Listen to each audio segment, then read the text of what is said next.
WWE Attitude Era icon to return after 4 years and form a new bloodline without Roman Reigns?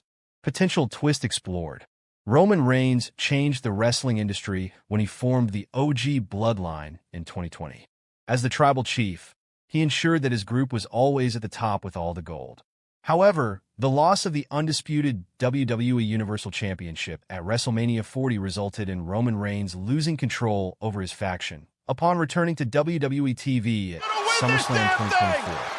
The OTC reunited the OG Bloodline with the Usos and Sami Zayn and defeated the new Bloodline in the men's WarGames match at Survivor Series, WarGames PLE. Later, on WWE Raw's debut on Netflix, the 39-year-old regained the Ula Fala from Solo Sikoa after winning the tribal combat match. However, it seems that everyone involved in the Civil War is moving in different directions, and the Bloodline saga is taking a back seat. To counter this, WWE Hall of Famer Rikishi can potentially return to the company and form another bloodline with his sons, Jimmy Uso, Jey Uso, and Solo Sikoa. The Samoan legend could ensure his sons find a way to be on the same page. He last appeared at Survivor Series 2020. The Attitude Era icon recently took to Instagram to post a picture with his sons with the caption, "We acquire the strength we have overcome." With Paul Heyman explicitly working as the special counsel for Roman Reigns and the OG Bloodline, Rikishi can work as the wise man if he forms a new version of the stable with his sons. Interestingly, if Rikishi does make a new faction with his sons, the Tongans and Jacob Fatu may choose to align themselves with Roman Reigns, bringing about a huge twist in the Bloodline saga. However, this is speculative at this point. Rikishi showered massive praise on Roman Reigns after the tribal combat. The tribal combat on WWE Raw's Netflix debut on January 6, 2025, determined the real tribal chief.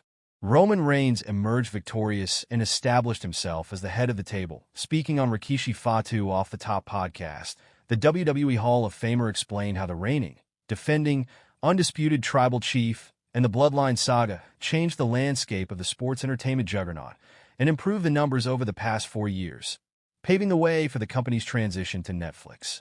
I think we all need to acknowledge Roman Reigns, the tribal chief. We all need to acknowledge the tribal chief, man. Man, we're tied in with Netflix, come on.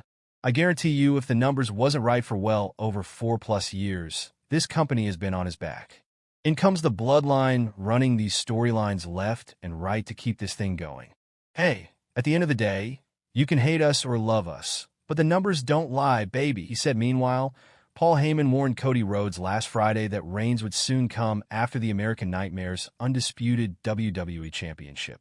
The 39-year-old is set to enter the men's Royal Rumble match next month. 4 reasons why Roman Reigns should not win the 2025 men's Royal Rumble.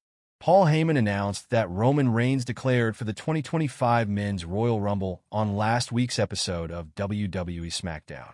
It will mark the first time that the head of the table will participate in the match since 2020 at the event.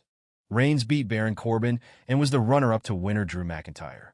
Since his return to WWE at last year's SummerSlam, fans have been fully behind the original tribal chief.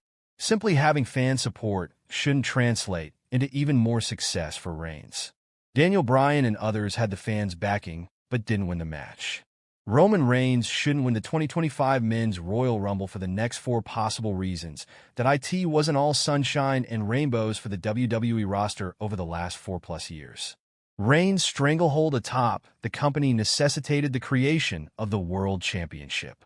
Before that act, the Bloodline cost LA Knight, Drew McIntyre, AJ Styles, Kevin Owens, Cody Rhodes, and many others the chance to be undisputed champion. Michael Cole tries to blame it on Solo Sikoa and the Bloodline, but who was calling the plays the whole time? Reigns shattered the dreams of too many stars, and those names will be gunning for him in the Rumble, that if one or more don't come back to haunt him, it will only reinforce that he's above WWE law.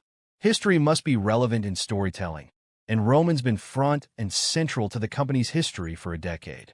He doesn't need a Royal Rumble win to get a title shot.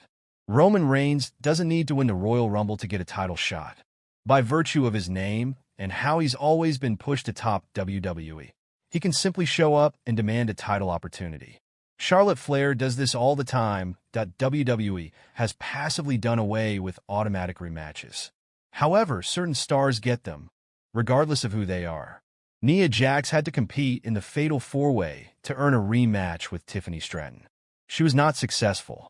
Like Rhodes and Flair, Reigns would probably be handed a rematch whenever he wanted. Since he's a huge part of the company and has always been pushed, Roman doesn't need to win the Royal Rumble to earn a title shot. In contrast with Roman and easily netting title shots is the fact that other stars could really use a Royal Rumble win to propel themselves into the main event.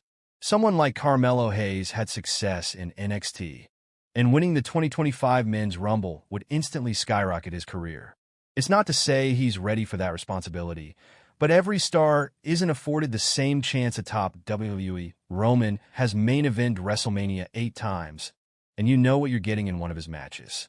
Someone who's never had a huge title shot or has lacked the opportunities lately should be in consideration to win this year's match. The biggest reason why Roman Reigns should not win the 2025 Men's Royal Rumble is because he just came off a 4-year run as champion.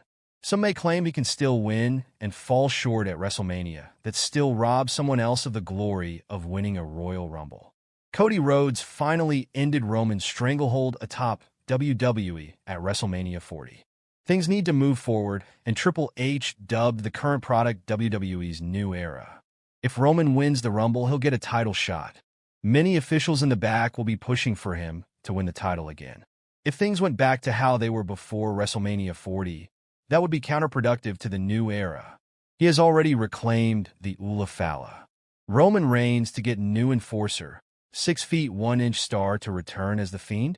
3 predictions for WWE SmackDown this week. This week's WWE SmackDown will come live from the Pechanga Arena in San Diego, California. The company has announced a stacked lineup for the 3-hour show, which includes a huge championship bout apart from the 2 announced clashes. The upcoming show will see Solo Sikoa return to WWE TV for the first time since his loss against Roman Reigns on Raw's debut show on Netflix. The company is also expected to continue hyping the upcoming premium live event, Royal Rumble, on Friday's show. On that note, here are 3 last-minute predictions for this week's WWE SmackDown. Bayley will challenge Tiffany Stratton for the WWE Women's title on the upcoming episode of WWE SmackDown. However, there's no way the creative team is having Tiffy drop her title this soon. Hence, the role model will likely face a tough loss against her rival on Friday's show. The company could have Nia Jax get involved in the match, which could act as an apt explanation for Bayley's loss. The irresistible force could attack Tiffy during the match.